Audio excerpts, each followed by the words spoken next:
everybody. Thank you so much for making time to attend today's session. My name is Tanya, and I'm the Chief Social Media Officer for FEZANA. FEZANA represents 27 Zoroastrian associations across Canada and the United States, which is roughly 25,000 Zoroastrians in total. FEZANA Talks is a new digital initiative that we launched last year in order to engage the Zoroastrian community across the globe in important dialogue, as well as to showcase young Zoroastrians. And I ask that if you want to stay up to date on future events, kindly follow us on Instagram, Facebook, and Twitter at the FEZANA.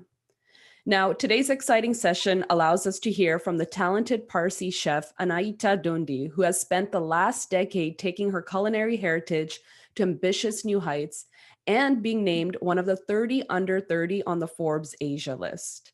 Today's session gives us the privilege of hearing from Anahita as she introduces her new book, The Parsi Kitchen, a memoir of food and family.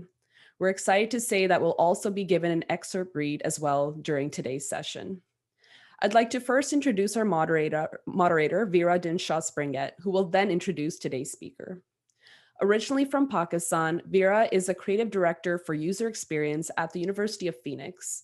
She's also the co-admin of the incredibly popular online community called Parsi's Exchange Recipes, which boasts over 16,000 members on Facebook who share Parsi and non-Parsi recipes. And with that, I'd love to now call upon Veera to lead today's session. Thank you.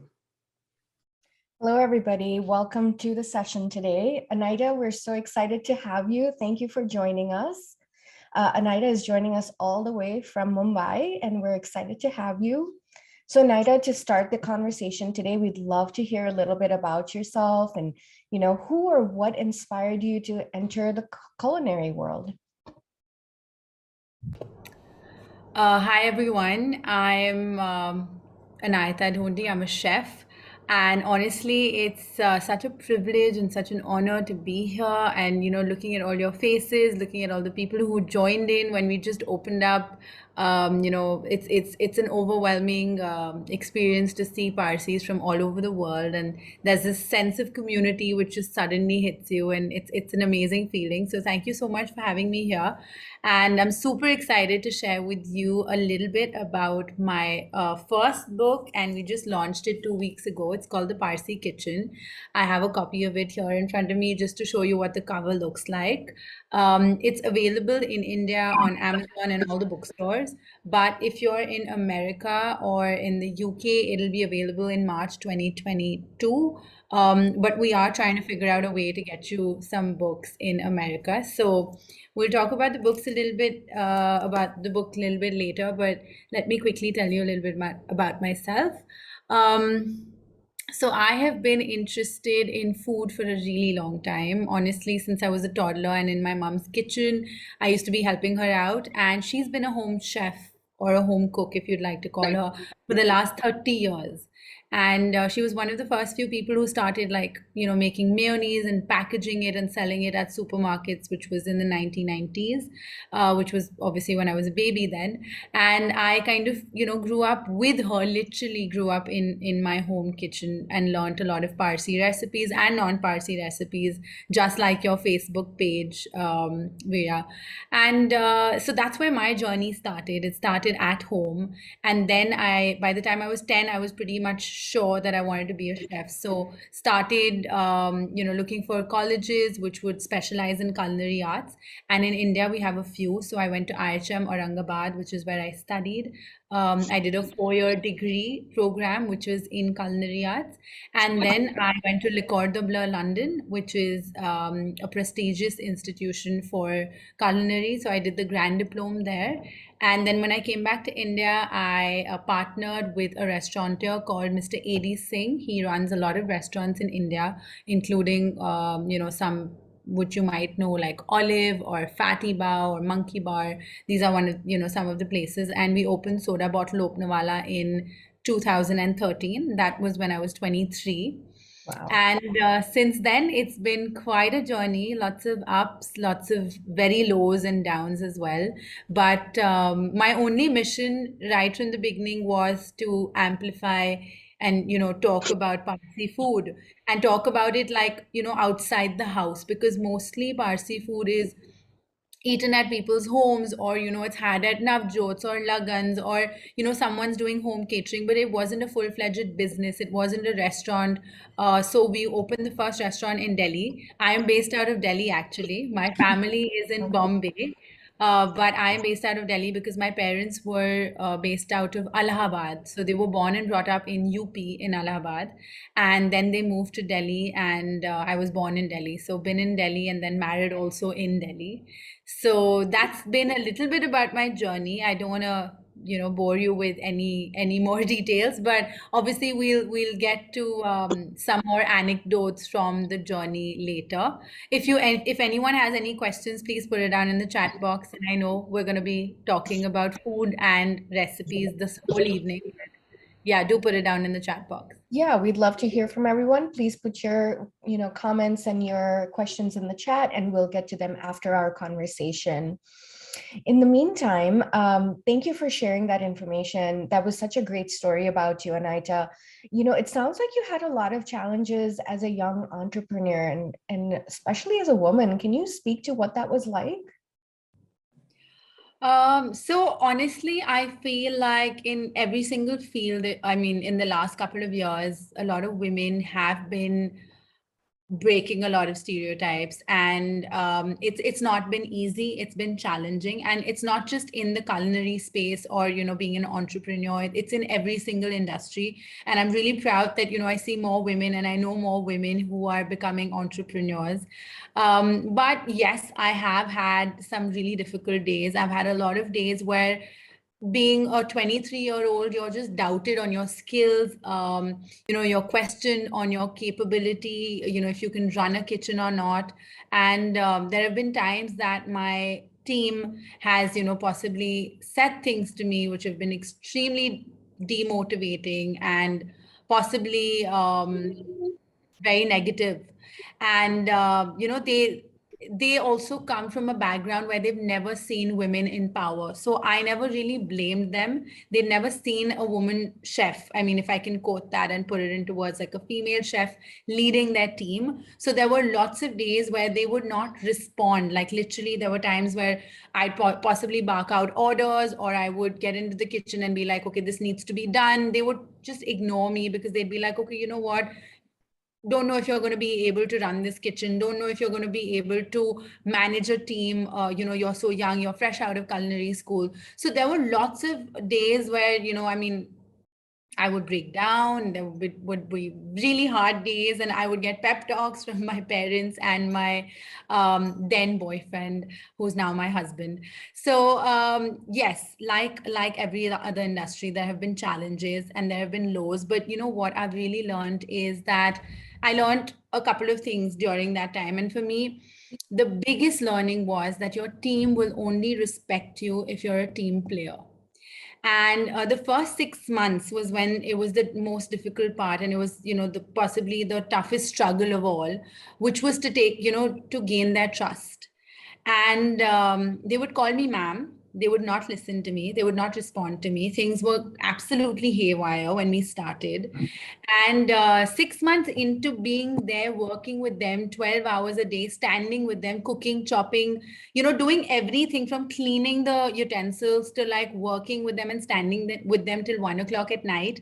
That is when they started respecting me, because they actually saw me as a person who'd work hand in hand with them, and not just someone who comes in as a superior. Right. And for me, that was a very big learning experience. And that's what kind of helped me in my journey and my growth. That, if you want to climb the ladder, or you want to gain respect, or you want to do well, you have to be a team player. If I would shout at them, or if I would tell them to do things a certain way, they wouldn't respond. But if I would work with them, that would be the best way to kind of grow. And that eventually, for me, from one restaurant to 9 restaurants, that is exactly what helped me. So they started Wow. calling me chef, and they started respecting me. And for me, that moment was one of the biggest moments, better than any award, better than anything in the world. Wow, it sounds like you've overcome so much, and at such a young age. You should be very proud of yourself. Thank you. Yeah, absolutely. So, Anahita, thank you for sharing that. So, what does Zoroastrianism mean to you, and what role do you think it plays into your life, into, your career, and even maybe your new book? So I think Zoroastrianism has been it's been such an integral part of us growing up, and it's just been a way of life, honestly, better than putting it, saying that okay, this is a religion that I follow. I do follow it, and it's given me a lot of peace and calm and direction when I needed it the most, possibly. There have been times where, like I described to you, that I've been super low, and things like, okay, good thoughts, good words, good deeds is something that's kind of ingrained in us right from childhood.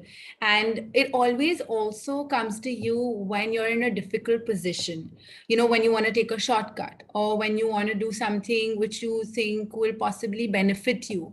The Zoroastrian teachings always come to you, and it kind of makes you think, and you'll just be like, okay, you know what, do it, take your time to do it, but do it well. Do something good, not just for yourself but someone else. Help someone else out, grow with them, grow, so if you're growing, also help people grow with you in your team.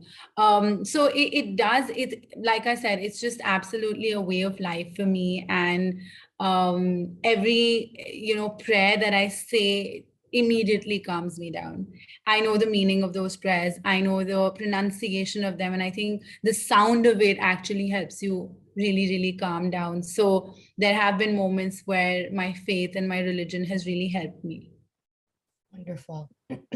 Yeah, it does seem to help in any and all situations. I mean, even when I'm working and I'm having a difficult day, just a little prayer always seems to calm us down. I agree. It sounds like it's really helped you throughout your journey. It has. It absolutely Oh, has. wonderful. So what inspired you to write this book? Let's dive into your book. And, why did you choose these Parsi recipes, these specific ones? So, the Parsi Kitchen has been 5 years in the making. I have connected with Arzan probably, before the book was even printed, and, everyone knew about it. I was working for a really long time, but nobody really knew what it was. So what is the Parsi Kitchen? It's for people who don't know what's in the book. It's not just a recipe book. And this is what I tell everyone. I never wanted to just write a recipe book. I always wanted to write a book which had stories, which would give an insight into the community and the culture. And most importantly, it would kind of grow into a recipe. So it's a memoir. It's got, different stories from family, friends, people that I've met on the journey. I've done a lot of research in the last 5 years. I traveled to Gujarat for a month alone. It was an eye opener, honestly, and I think it's very important for any chef, especially wherever your roots might be. It's important to go there and eat the food there and speak to the people there, see the ingredients, locally available. So for me, this book is all of that. And each, if you open the book, and I'm going to give you a sneak peek, but if you open the book, each chapter is something that you can start as a new little book. So they're short stories. So this one is Patrani Machi, which says health and a wealth of flavors. And these are the images right next to it.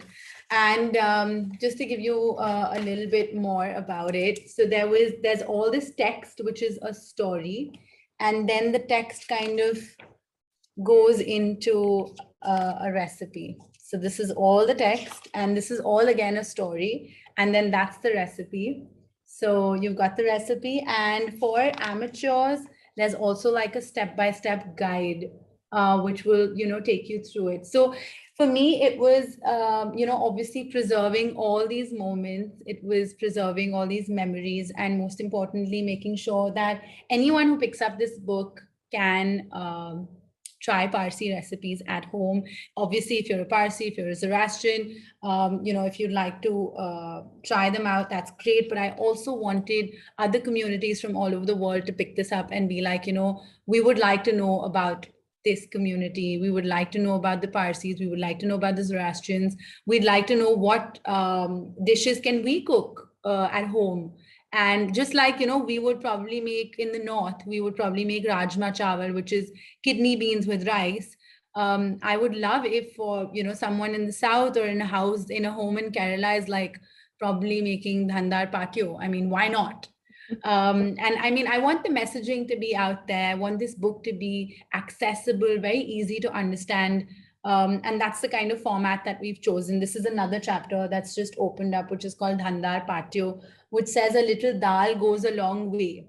So, each chapter kind of opens up into a story, and each story goes into a recipe. That's Eric Dastur. I met him. He's a Dasturji at Udvada. So that's an image of him having dhandar there. So little anecdotes, lots of stories, and most importantly, recipes are in the book. Yeah, we're such an elusive little community, and people always wonder, what's cooking in their homes? Why is Dhandar so good? Everybody always asks about Dhansak. It's such a, quiet little community that way, and everybody wants to know about us. So it's a really interesting way you've chosen to almost elevate our community and bring us out into the world with your lovely stories. I had a chance to look through your book, and the stories were really delightful, and they were very entertaining and interesting, and they really did have such a lovely flow into the recipes, and your recipes were very succinct and clear, and I loved the pictures that demonstrated I mean, I've never made patrani machi, and I was really inspired to do it. So it was really beautiful. Yes, I wanted to keep it very simple. Like I said, that, anyone can pick it up. Obviously, I mean, I would love for the community to have a look at the book, but I do know that the community has a lot of amazing recipes, which are possibly not, in this book. And I would love to, look at that later, possibly later. Sure. Yeah, maybe a future book for you. Yes, So, a part 2. Yes. yeah, exactly. So what's your favorite recipe in this book, Anahita, and why is it your favorite one?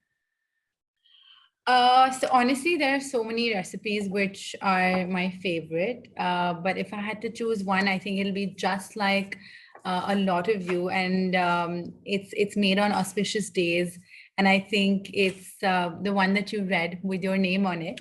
It's my nanny's or my grandmother's, my maternal grandmother's ravo recipe, which is the first chapter in the book. And for me, I wanted to start the book with the ravo recipe because I wanted to start it on an auspicious note. I wanted to give an insight into how the Parsi community came into India, and there's a milk and sugar, a sugar and milk, little story, which I think is very important, and that kind of flows very well into the ravo recipe. So the ravo recipe is something that we've been making since I was a baby, and it's so easy because my nanny's really simplified it for us. Like, it's a quick ratio, which is 1:1:4, which is the easiest thing to remember. So even when I was in college, even when I was in London, I was making ravo and feeding it to people and my friends around me. So definitely one of my favorite recipes, and the first recipe in the book. Yeah, that really hit home with me. My nanny was my favorite cook too. She was just a terrific cook. She didn't even have recipes. She just made things out of nowhere. I came home one day and she had made mango empanadas, and I'm like, what is happening here? She just makes things.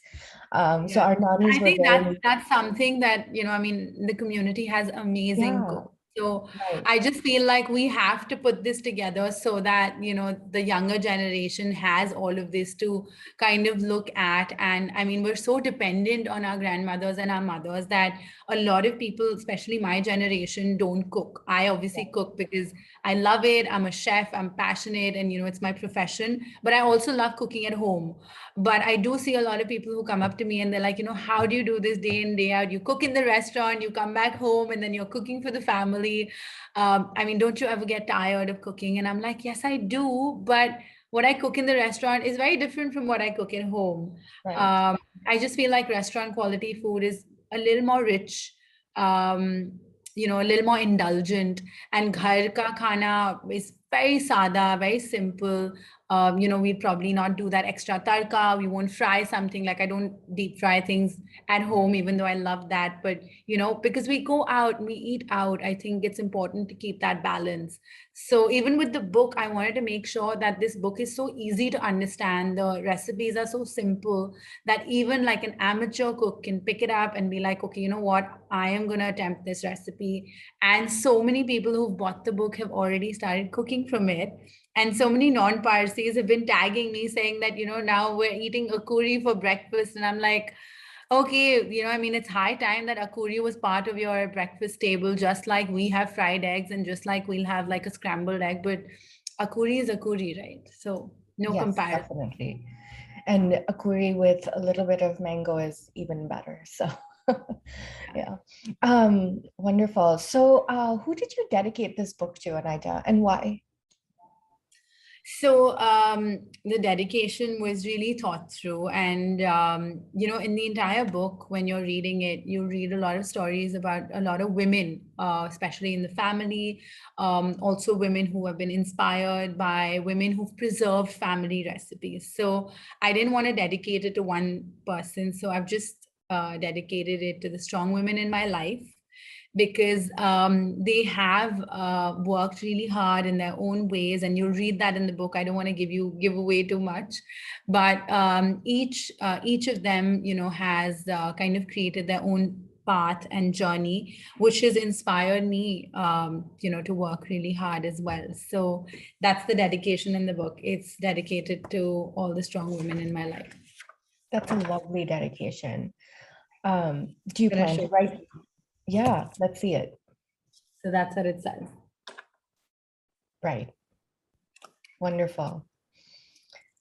Do you plan to write more recipes and books? Do you have more Parsi recipes that you want to share in the future? So right now we have this book, and we're obviously wanting to get this book out there to as many people as possible. We want to see what the response is. But yes, I do have a plan for part 2, but not right away, because I want to do a lot more extensive research. The recipes that are not part of this one, possibly have to crowd share or crowdsource those recipes from different parts of the world, which is something that I tried doing for the first book, but that was really difficult. So maybe I would attempt that for the second part. But other than that, on my Instagram page is where I post recipes almost every other day. And I just don't, share Parsi recipes, but I do share a lot of sustainable recipes, which could be plant forward, which could be zero waste cooking. And that's something that's very, very important. And that's also something that's very deeply rooted in me.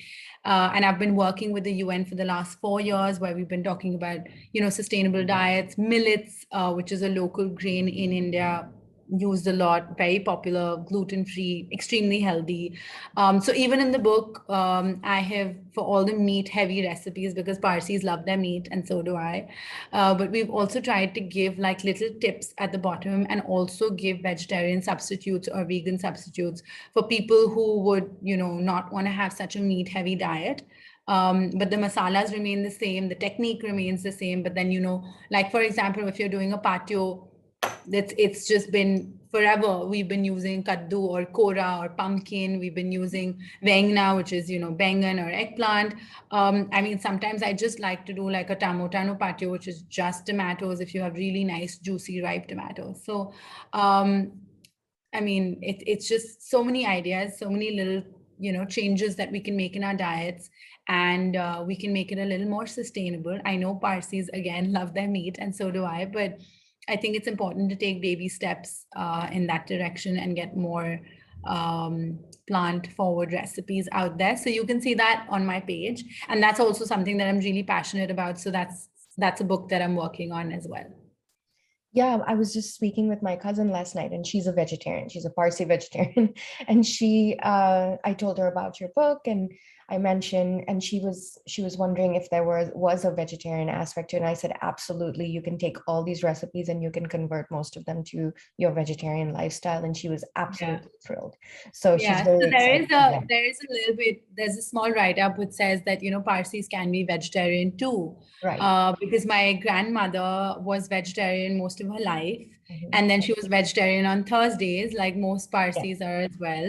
So I feel like there is a strong, there is there is a small community number in terms of numbers who are vegetarian, but I don't think most of the Parsis would want to like get away from the meat, or they would say, when they're taking, dhansak, or I remember this was in Udvada, and we were at this old people's home in Udvada, and everyone was serving, and I was helping out, so we were serving, and there was bhaji danama ghost, which was made. So this old gentleman comes up to me, and I give him 2 pieces of meat with some bhaji dana, so there's spinach and methi and peas and all of that, and he's telling me, Ema or ramakra nakhni, Ema or ramakra nakhni. And I'm like, he just means like, he means the mutton pieces or the meat Right. pieces, like, put more meat pieces. Like, why are you giving me just the greens? And I was like, okay, I'll just give you some more. So, even though, I mean, I'd love that experience. It was such a great experience learning there and, cooking in Udvada and, meeting a lot of people from the community. But I also feel like we can slowly start going towards a little more vegetarian diet. I know I'm walking on fire right now, but it's important to get that message across. So I'm so sorry if I'm hurting anyone's feelings, but I know this is an important message. Yeah, no, we actually did a talk about sustainability and the impact of it on our culture, and it actually happens to be a big part of our culture. And so I'm really excited that you brought it up and that you're sharing that. I mean, I think it's the next generation that will really highlight it, and good for you for doing that. Thank you. So I know you wanted to read a couple of excerpts from your book. Would you like to do that now? Yes, I would. But I think there's one question in the chat box. I'm just Yeah. going to take that question, Sure, and go for then it. I can read a little bit from the book. Absolutely. So the question says that through my research, can I speak a little bit about the role of women in preserving recipes? So I have never had this, I've never had this feeling that, oh, I can't share a recipe, because someone else will use that recipe and then, make a product out of it, or, sell it in the market or open a restaurant. I've always been very free with my recipes.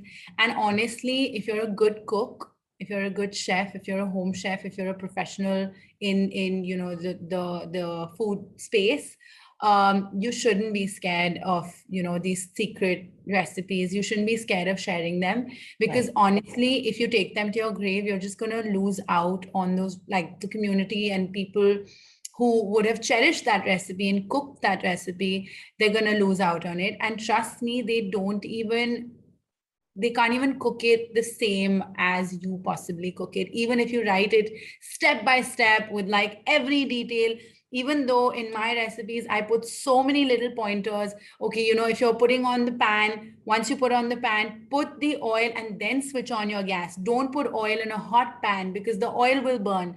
Even if I put in like the tiniest of tips, they can't cook it as well as I can cook it. And I know that. So I feel like you shouldn't be insecure about your recipes. You should be free with sharing it. You should be free with giving it out to people, and the kind of love you'd get when they eat that food or when they cook that food, and they remember that, oh, you know what, Rita, my aunt, gave it to me, or Rati Kaki gave me this recipe, and I'm wherever I am in the world.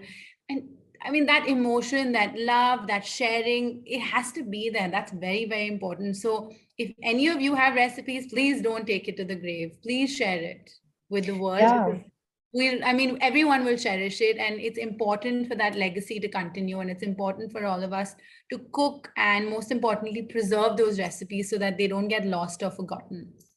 Yeah, and that's exactly why we created the Facebook platform Parsi's Exchange Recipes, so that people stop, collecting those secret recipes and actually start sharing them. And so we've actually, gotten some beautiful recipes in our group, recipes that we never expected to get from the Strugis who used to make Malido that we used to love. And now their daughter is sharing that recipe. I mean, it was such a wonderful moment when she did. And I the mean, community please do was share so it with me. grateful. I'd love to share any one of your top recipes. If you share that with Yeah. me, I'd be happy to make it on Instagram and tag the creator of that recipe. It would be an Absolutely. honor. Absolutely. I would Thank love you. that. That would be great. We'd love for you to have, to join our group and, look for the, Absolutely. I will yeah. join it right after this conversation. And it's funny, the whole basis of our group is called, keep cooking, keep sharing. The idea to continue to share these recipes with the next generation is so key because we don't want to lose it as we go through, the generations. So I'm so glad you're not keeping it in and you're just letting them all, sharing Yeah. them all.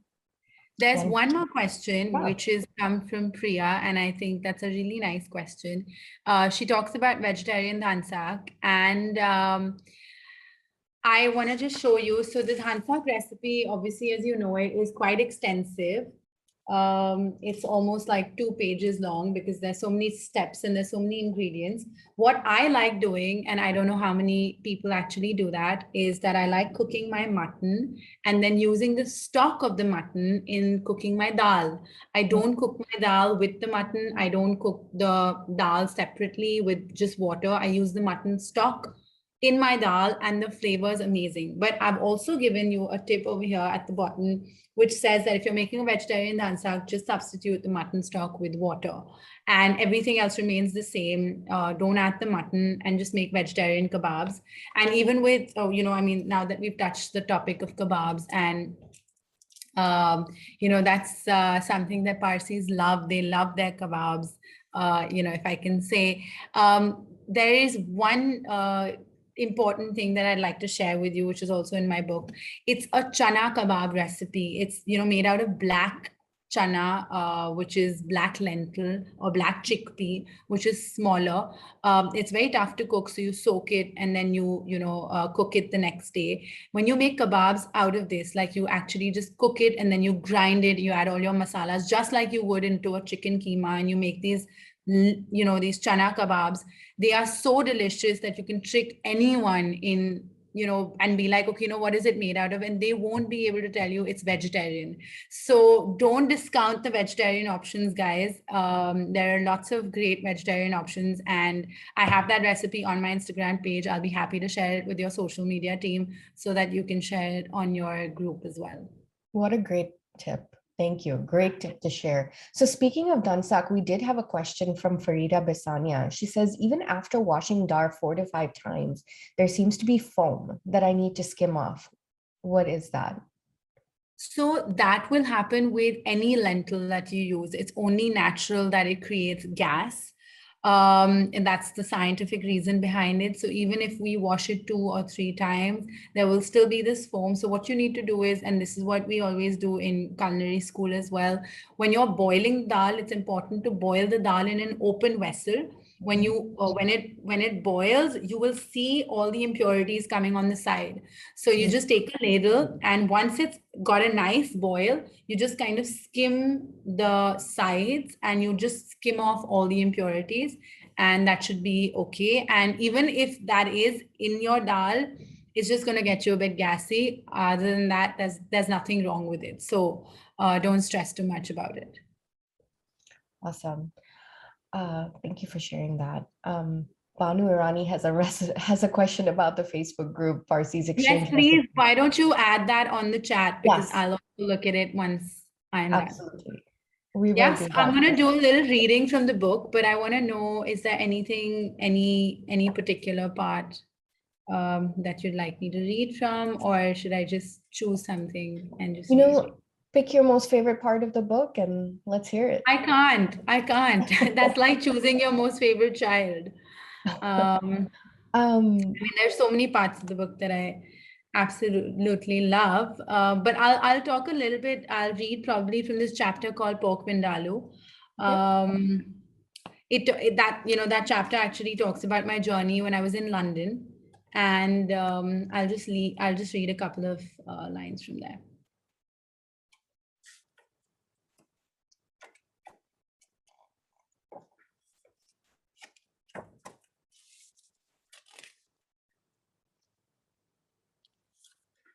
Okay. I'm not really good at this, so if there are any hiccups, please excuse me. I may have been living my dream in one of the greatest cities in the world, surrounded by some of the best culinary minds. Yet I was yearning for my people, my home. I was sad, Dhondy, worried that I wouldn't be able to handle the pressure. On one such dark day, our master chef tasked us with preparing pork fillet with prunes, stuffed Paris mushrooms, and potato dauphinoise. When assigned a dish as part of our practical class, we were asked to cook a portion for two, just in case we couldn't properly plate on the first try. While the first or presentation portion was plated and subjected to a taste test, we were allowed to take the second or safety portion home. Now, understand, this was a fine French dish where the meat was the hero, the prunes and potatoes were just accents. I diligently followed the recipe step by step. My pork was cooked beautifully, and my sauce was salted and peppered just enough to ensure it was not too sweet. It was the perfect texture and balance, and both my plates, presentation, and safety looked identical. As I cooked it, though, I felt as if it was missing something. To my surprise, when it was served, the chef loved it. He invited the other staff members and students to taste it. I was elated by all their praise. However, that niggling sense of dissatisfaction remained. Do you ever get that feeling in the pit of your stomach when you're rewarded for your work, but you know that it's not perfect? That's how I felt, like a hack grabbing for praise for something that I was not completely happy with. The flow of tears started as soon as I left the building. The walk back home that day is the one I will never forget because it made me the chef I am today. I fell and bruised my knee and cried from the pain of my fall. I missed mom, Arush's calming voice, dad's resolute advice. I had had enough of the new. I wanted something I knew. My flatmate Nitya, who was at home, realized something was very wrong when I walked in bruised and wailing. I got a hug, a pep talk, and a vodka shot, and refused to eat, and she refused to eat until I ate. After 20 minutes of consoling me, she asked for the pork I had brought home. As I watched Nitya poke through the plastic takeaway box of pork, I knew I couldn't let someone I loved eat a dish that I had cooked and I didn't feel 100% sure about. I'll never forget her aghast expression as I took the box from her, walked into the kitchen, and washed the sauce off the pork. Then I took out the masala kit mom had packed for me when I left India, and I attempted a recipe I had never cooked before, but one that resonated with my personality, heritage, and character: my mom's pork vindaloo. So that was just a little snippet from the book. And obviously, if you read more of it, you'll know what happens next with the pork vindaloo. But it's a very, very special recipe for me because that is what made me realize that I wanted to cook and share and talk about, and promote Parsi food. Because when I was in London and when I was studying in Aurangabad in college, I always was pulled towards French cuisine and pastry. I wanted to be a pastry chef. And this moment in London actually defined, me as a chef, and actually gave me that direction that, why am I running behind cuisines of the world, even though I've learned so much and, I've learned techniques from French cuisines or Mediterranean cuisines or Japanese cuisines, which are amazing. And, there's no comparison, but flavor wise, it's just recipes that are your own home recipes, which actually is something that made me I wanted to kind of promote that. And this recipe, eating that dish in London, made me realize that we have to look deeper within ourselves, go back to our roots. And that's when I started researching about Parsi food. And every time I'd call my mom up and be like, give me the recipe for this, she'll be like, when you were at home, you never came into the kitchen. You never wanted to cook Parsi food. You always wanted to make something fancy. And I think it's all moms who, kind of do that. But it just gave me such a great motivation and such a great push that I decided that, in the future, I want to cook and share Parsi food. Lovely. Well, that leads me into another question that we have from Laila Todiwala. She says, "Hello, Anahita. Do you ever collaborate or share ideas with other Parsi chefs, namely the Queen of Parsi Lagan Nubhonu and Navjot Nubhonu, Tanaz Godiwala, or Cyrus Todiwala in London?" Okay, so I haven't met Tanaz Godibala, even though I've eaten her food multiple times. I have not managed to meet her, even though I've always gone and asked them if she's around and if I can go and say hello or I can meet her, but I haven't. Cyrus Todiwala, yes, I have met in London, and I met him when I was studying in London. I had a brief interaction with him, and that's the time he was always doing his Khadras club. I don't know how many of you know about it, but yeah, that's something that he does in London. And my kaka, not my kaka, but my dad's kaka, used to frequent it quite often, and they used to talk about the amount of food that they would eat, and they were super excited about it. So yes, I have been in touch with him. He has also read a couple of chapters from the book, because he was going to give an endorsement, but that didn't come in time, so that couldn't be a part of the book. But yes, I am connected to them. We also have a Any question other from, questions? yeah, we have some great questions coming through from Surit Sarin. Would you say your recipes or cooking style are primarily traditional Parsi or more fusion?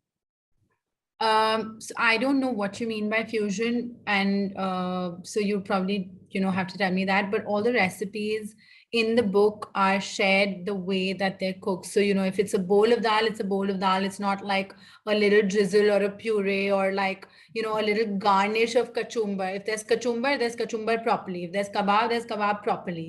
It's always with the community, and at home. When you have a table spread out, you need to have enough food on a platter. So only if I go to like a specialized French restaurant where they'd ask me to cook a Parsi dish, so I'll be like, okay, you know what, I'll make something really, really fancy and very tiny portion wise. But otherwise, in the book, all the recipes are cooked traditionally the way that they're cooked at home. If it needs a pressure cooker, that's going to be written there. So that is how it's shared in the book.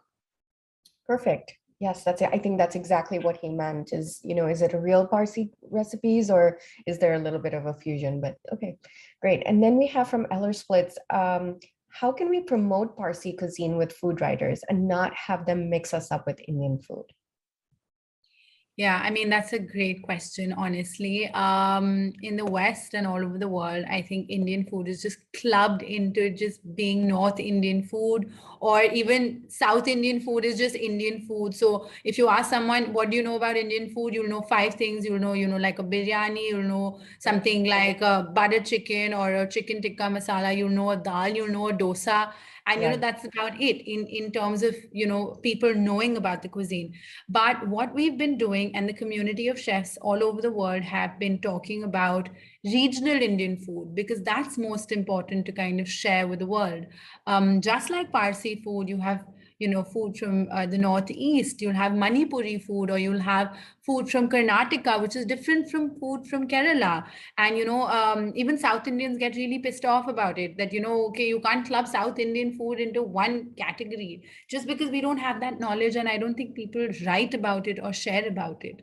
So the only way to get people to write about regional Indian cuisines is open restaurants, educate people, create awareness through your food once they're tasting it.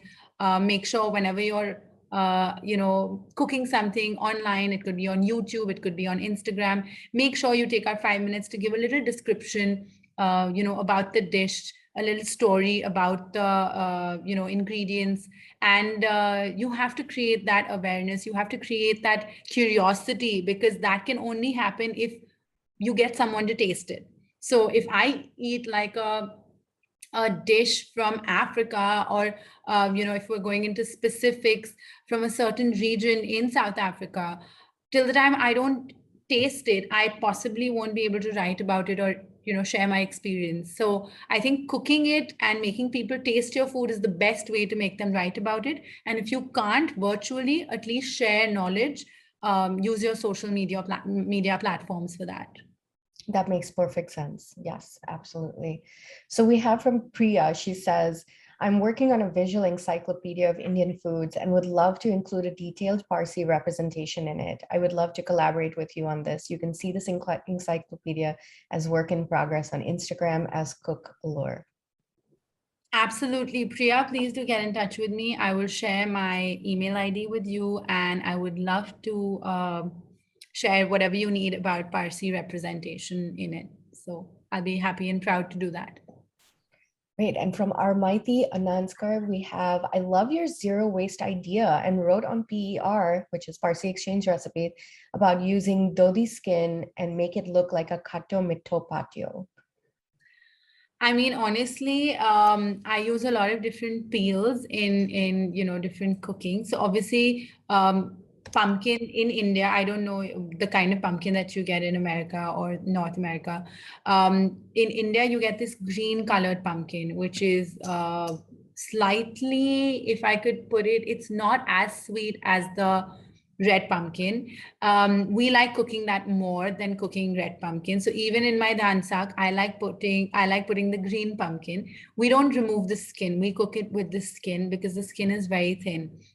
But if you're looking at dudi, which is loki, you can actually use the skin. You can grate it, and I make cutlets out of it as well. So if you clean and scrub your skin really well, the dudi skin, not your skin, the dudi skin, you can grate it and you can use it in these amazing loki ke kebabs, which you can add chana dal also into it and use it. So lots of different ways, but just make sure that your vegetables are organic, because if they're not, then the skins are sprayed with pesticides, and you want to be careful of that. So then it's better to remove the skins. But if you're getting it from a known source and you know where it's coming from and where it's grown, please use every part of it, like even the roots of coriander stems. You use that because it gives you a lot of flavor in every dish that you're going to be adding it to. Lovely. Any more questions? That Rita Kapadia says, she says, my website, parsicuisine.com, has many recipes that are shared from my cookbooks as well. Thank you so much. I mean, I have seen your website. I haven't cooked from it, but I will definitely look back at it and find a recipe and make something. And I'm really happy that you have this website, because I know it's been there for a really long time. So congratulations to you for doing such a fantastic job. Agreed. And thank you for inspiring so many young Parsis to go through your website. Absolutely. Wonderful. Any more questions before we let Anahita go? We have about 10 more minutes. Here, we have one from Khurshid Navdar. Love your push on sustainability, veg versions, sharing recipes. We had enjoyed meeting you when we were at the Gurgaon soda bottle. We were there with our niece Shruti, your schoolmate, and a vegetarian. Had your Vengna no Patio, my very first veg version. It was delicious. Yes, I do know who you're talking about. And thank you for your message, Khurshid. I hope you're doing well.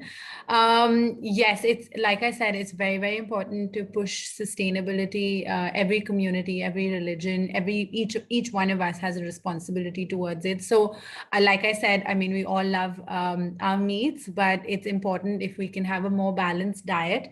And if you were going to make a prawn patio, then maybe like once you can make a peng nano patio, and then maybe you can just sometimes have a cutlet which is made with chicken, and then sometimes you can have a cutlet which is possibly made with papeta, because Parsis love potatoes too. So I'm sure all of us do it, but it's important for us to push it in all our agendas. And thank you for enjoying your Vengnano patio. It's one of my favorite dishes as well. Yeah, I did try and click the link. I wasn't able to link. I need to open up the group. I'll open it No up worries. for people to join. It's a private group and it's hidden, because then we could just get random people to join and it gets very difficult to monitor the group. So anyway, we did have one more question, which is, can you speak about the challenges of taking a passion and making it into a business? Lots of challenges on the way for anyone who's passionate, because we know what we want, we know how much we want it. And I think overall in the community, I see a lot of amazing people who are doing such great things, right from people who want to work with children, who talk about the community at Sunday school, which we used to have in Delhi at the Delhi Parsi Anjuman. We used to meet up, once every month on Sunday, and we used to talk about the community. So it was really nice growing up and knowing people from your religion and sharing it with you. And I think that was also that one of their passion projects. So any passion project that you have, it's probably going to take up a Sunday, it's probably going to be long hours, it's probably going to be questioned by people. I mean, there are still times that, if I take someone's interview, they'll come up and ask me that, okay, who actually is the head chef? And I'd be like, I am the head chef, you're talking to me. And they'd be like, no, but we expected a man to be, taking our interview. So I'm sure that happens in many different industries, and it's absolutely hurtful that it still happens after all the women who've paved the way for us to be where we are today. But we have to keep going, and we kind of have to just make it happen for us and for the future generations, and that's our responsibility. So whatever your passion might be, right from, if it's just a hobby, or you're helping out the community, or you're doing something on social media, or you're working in an industry, or you've just switched your career, because recently someone messaged me and said that, I'm 35, I've been working in the tech industry and I want to become a chef now. And I was like, great, but first figure out your finances, because as a chef, you don't get paid well, you get paid really low. So make sure that you have a certain amount of income, which is going to help you, which is why you can be passionate, but you can't be foolish. So you have to be smart if you're making that decision. And I think as an entrepreneur, I've learned it the hard way, because I've taken that route, and I can only advise that just be smart about your investments, and have a backup of savings, because if things are not looking good, you at least have something to support you on a rainy day. So Anahita, what would you say are some, secrets to the inroads you created with these well-known chefs and restaurants that you've partnered with? So what I'm really happy about, and I plan to do that all my life, is that I want to keep popularizing and talking about the community to as many people, and the cuisine, most importantly, not just talking, but cooking, wherever I can. So right from, cooking and getting Parsi food to be a mainstream cuisine at a wedding, so for a Hindu wedding to have a counter which has Parsi food, I mean, why not? To have a small little cafe in Jaipur which is doing Parsi food, why not? I mean, I'm sure they're not doing it, perfectly, or, as good as someone who would be doing it at home, but at least we're creating awareness, we're getting people to talk about it. And I do know I did a session for the WZCC Bangalore chapter, and we done a session for entrepreneurs who were cooking from home. And I had done an entire session for them on how can they get a better understanding on costing, on food costing, packaging, because they were cooking everything, but they had no idea how much money they were actually making, or how could they convert that small home business into a full-fledged business. So for me, it's about, sharing stories, recipes, talking about the community, popularizing the community for as long as I live. Yeah. Lovely. So there was another follow-up question, which was, where do you see yourself in 10 years? And what's the next challenge for Anahita? So I see myself cooking. I am going to keep cooking. That's going to be a constant. I do plan to write a couple of books. I don't know how long it'll take. Honestly, with this book, I thought it'll take 2 years, but it took me 2 years to just get around to the book. So I'm not giving myself any deadlines because I feel like if you have to put in that time and effort and produce a really good work, you have to put in the time. So yes, books definitely on my agenda. I plan to grow my YouTube channel. So if you're on YouTube, you can definitely give me a follow on YouTube as well. And Instagram's been there for the last 10 years, right from the time when I started cooking in London. That's when I started my Instagram account. So it's been on for more than 10 years now. And hopefully a restaurant or a cafe in the hills, fingers crossed. I hope that happens in the next 10 years. Yes. Awesome. So on YouTube, you're going to have videos of I you? do have videos. I do have videos already. Yeah.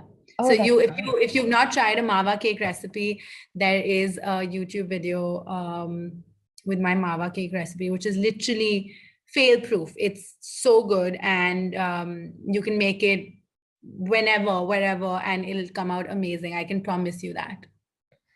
exciting. It's, when we live in North America or in Canada, sometimes it's hard to find the ingredients you need to make the recipes, and especially in smaller states or in areas that are not as quite popular as New York or Chicago or LA.